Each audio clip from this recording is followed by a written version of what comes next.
What do you think of the Pakatan Rakyat governments, particularly in Penang and Selangor?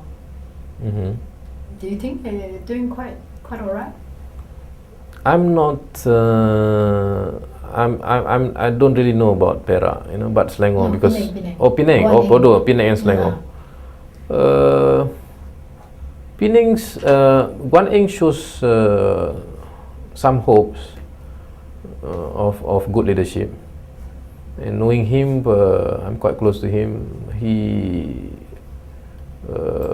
He's being a simple man. He's being very open, quite a sincere friend, and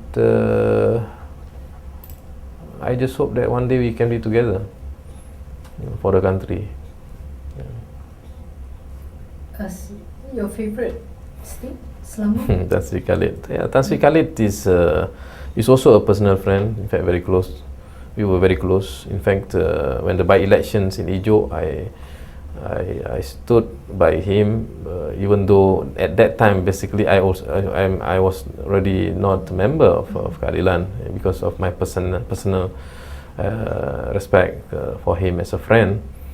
He's a nice man, but I think he's in quite a mess with these politicking in Keadilan.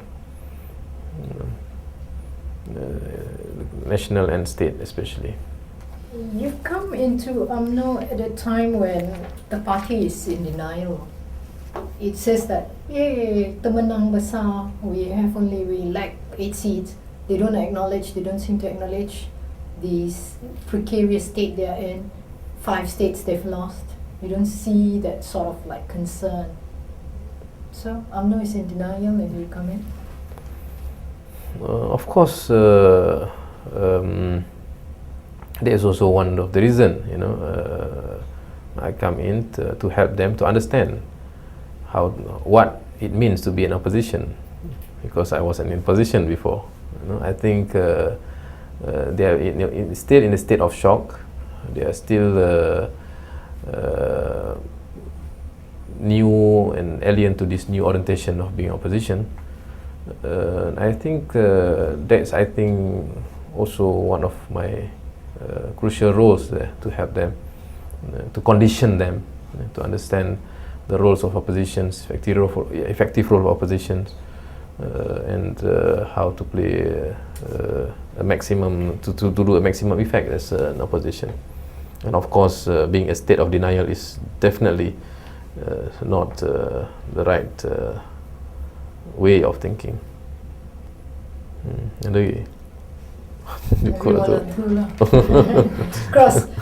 Crossover though, you say it's not healthy for the country again. Yes. But when Anwar was in power, and you remember the Sabah state elections? Yes. The crossover, the PBS government fell, Barisan took over through crossovers. Yeah. You were at that time political secretary and... Not yet, unfortunately. Not yet. You were UMNO member? I'm no member, but not a political secretary. Belum lagi. So fortunately, it's not my doing. Okay, but it's not your doing, but did you have reservations? Of course I have reservations. I always have reservations.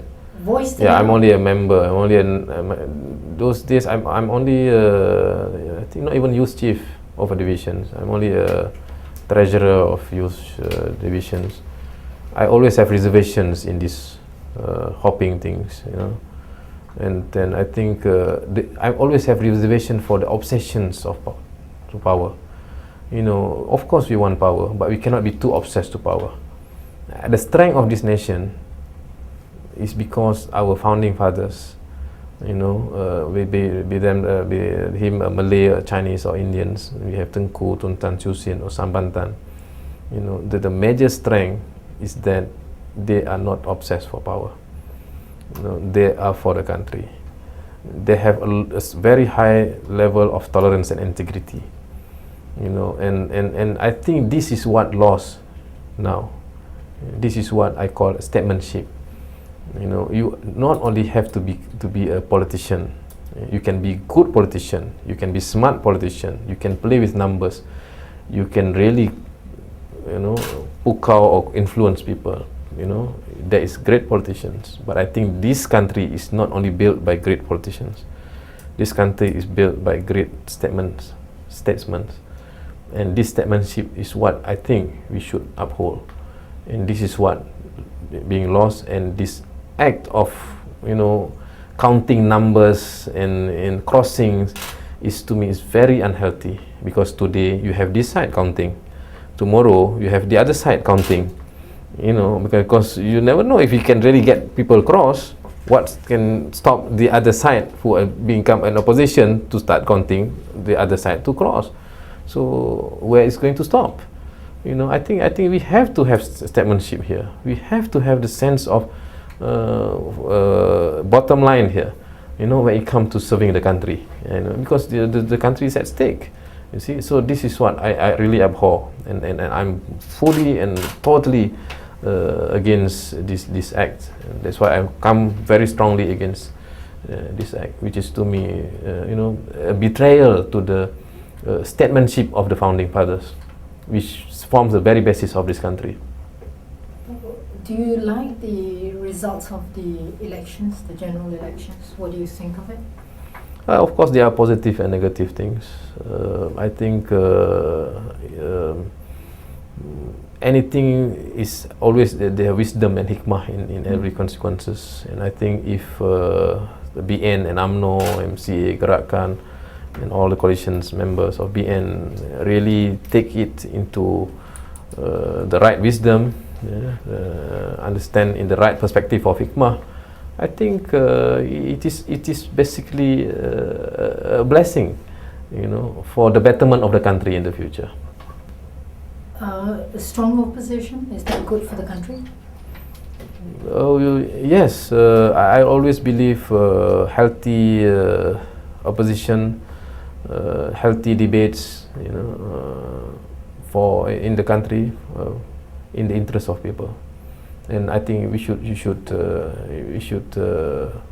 nourish that that concept and that culture. You spent 10 years of your life outside UMNO. Now, some of it you spent in jail, and then it was quite difficult as well for you. And you were an uprising star in the party. I mean, you were PJ Selatan deputy chief. Yes, deputy chief. Yeah, the youngest deputy chief those days. Yeah. And so was it? I mean, looking back now, 10 years later, was it worth it? I mean, because you've come back to square one. Was the 10 years out? Was the whole struggle worth it? Of course, if we look into in terms of positions, in terms of where I belong and where I am now, of course, it is not that encouraging or positive. But if we look in terms of reforms, it is very positive. It is worth it. In the 10 years, I think somehow or other, my small contributions in a few ways, helps to we having a country who has the prime minister who are willing to commit in the process of reform, the major significant move of reform in judiciary and ACA, which I would like to stress again, is most significant initiatives taken in the era of reformasi.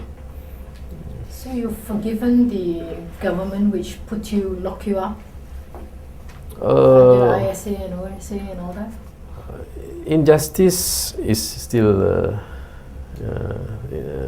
injustice. I still have my files against IGP for my compositions under ISA in High Court, and I think that is not for me. That is for justice, and I think it is fair that